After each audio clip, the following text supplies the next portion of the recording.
Vinohrady, jedna z nejvyhledávanějších částí Prahy. Je-libo orosené pivo z Vinohradského pivovaru? Nebo krémový flat white od mistra baristy? Pojďme se podívat na vaše nové bydlení.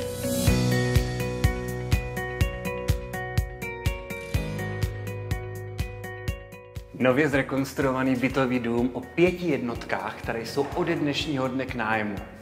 A ten dům hovoří sám za sebe.